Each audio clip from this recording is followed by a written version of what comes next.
탄핵당한 윤석열 대통령의 지지율이 40%를 기록했다는 여론조사가 나왔습니다. 민주당은 편향적인 여론조사를 선거법 위반 혐의로 고발하는 걸 검토하겠다고 밝혔습니다.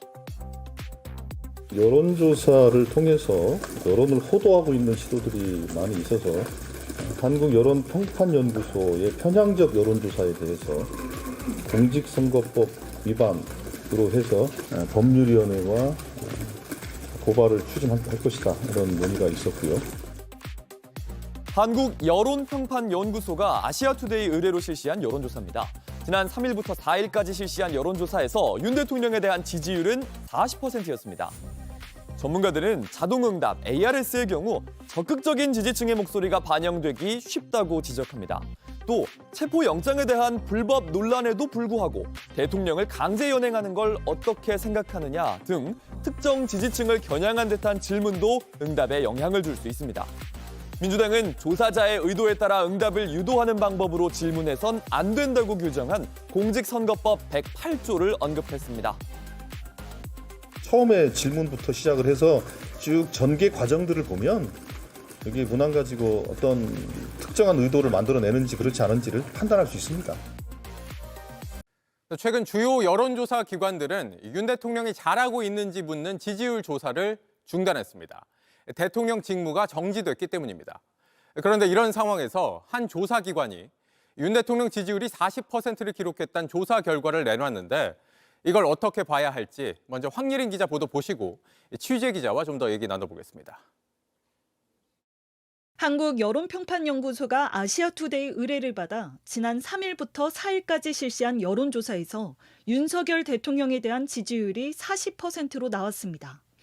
지난주 여론조사 공정에서 발표한 지지율 34.3%와 비교해 비상계엄 사태 이후 가장 높은 지지율이란 보도가 잇따랐습니다. 윤 대통령 직무가 정지된 이후 갤럽과 리얼미터 등 대부분 여론조사 기관들은 국정 운영 평가를 묻지 않는 상황에서 나온 결과들이라 더욱 주목을 받았습니다. 이번에 나온 여론조사 결과는 무선 자동응답 ARS 방식으로 진행됐습니다. 여론조사 전문가들은 무선 자동응답 ARS의 경우 비교적 적극적 지지층 목소리가 반영되기 쉽다고 지적합니다. 녹음된 기계음을 사용하는 ARS는 조사원이 직접 묻는 방식에 비해서 중간에 조사를 중지하기 쉽다는 겁니다. 실제로 이번 조사에서 지지 정당이 없다는 등 무당층은 11%였습니다. 최근 사람이 직접 묻는 전화 면접 방식 조사에서 확인된 무당층 22%보다 적습니다. 질문지에서도 특정 지지층을 염두에 둔 것으로 보이는 대목이 있습니다. 윤 대통령 체포영장에 대한 불법 논란에도 불구하고 대통령을 강제 연행하는 걸 어떻게 생각하는지, 비상계엄 선포 이유로 언급된 중앙선거관리위원회의 부정선거 가능성 의혹 해소하기 위해 공개 검증이 필요하다고 생각하는지 등의 질문이 담겼습니다. 이걸 이제 3, 4, 5번을 쭉 물었잖아요. 전화를 끊고 나가는 분들이 많이 발생했을 가능성도 있습니다. 이건 뭔가 이렇게 의도 있는 조사 아니냐. 예. 이렇게 되면 바이어스된 사람들만 남아서 통계가 잡힐 수도 있기 때문에. JTBC 황예린입니다. 네, 이 여론조사 결과를 놓고 문제점을 지적하는 전문가들이 많습니다. 강버들 기자와 좀 더 짚어보겠습니다. 강 기자, 이렇게 최근에 윤 대통령 지지율이 상승세다 이런 조사 결과가 나오고 지지층에서 이걸 부각해서 퍼뜨리는 상황이 좀 자주 보이고 있어요. 네, 지난해 12월 26일 윤석열 대통령의 지지율이 직전 조사에 비해서 약 13%포인트가 오른 30.4%가 됐다는 조사 결과가 나왔습니다. 네. 그때 대통령 지지자들은 이런 기대를 밝혔습니다. 앞으로 일주일 이내에 윤석열 대통령 지지율이 40% 돌파! 보름 이내 과반 돌파! 응답 안 하시는 분들까지 감안하면은 이미 윤석열 대통령 지지율은 과반 예, 그리고 어제는 40%, 오늘은 39.6%라는 이 지지율이 나온 겁니다. 네. 이렇게 30%대에서 40%로 이렇게 앞자리가 바뀌게 되면요. 아무래도 눈길이 더 가고 의미를 부여하게 됩니다. 이런 수치들은 지지자들뿐 아니라 국민의힘 의원들도 단톡방에서 많이 공유하고 있다고 합니다. 네. 이 비상계엄 선포 직후에는 움츠려 들었던 여당 의원들이 최근 관저 앞 집회에 나가서 대통령을 지키자 이렇게 외치는 데는 이런 조사 결과도 영향을 줬을 걸로 보입니다. 네. 뭐 이런 여론조사들은 뭐 추이 같은 것도 계속 좀 지켜봐야 되고 어디서 했는지도 좀 중요할 텐데 어디서 내놓은 결과입니까?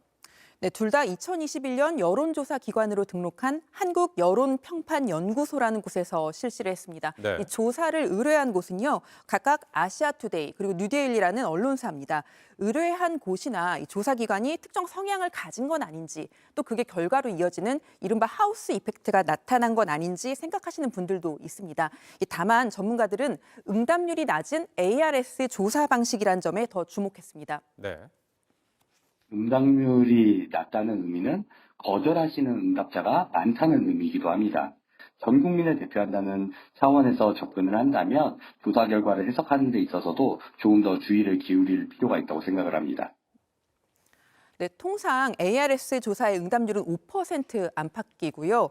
전화 면접 조사의 경우는 10에서 15%라고 합니다. 앞에서 전해드린 이 지지율 40%가 나온 저 조사, 여론조사의 응답률은 4.7%였습니다.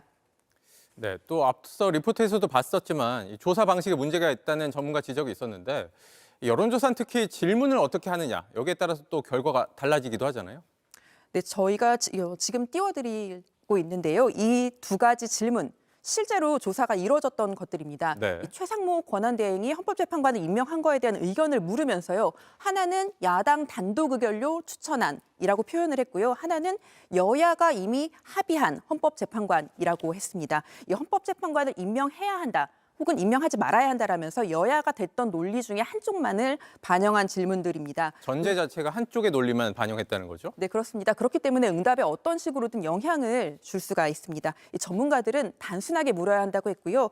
이 질문의 경우에는 최상무 권한대행의 헌법재판관 임명에 대해 동의하느냐 이렇게 물어야 정확한 응답을 얻을 수 있다고 얘기했습니다. 네, 알겠습니다. 강버들 기자였습니다.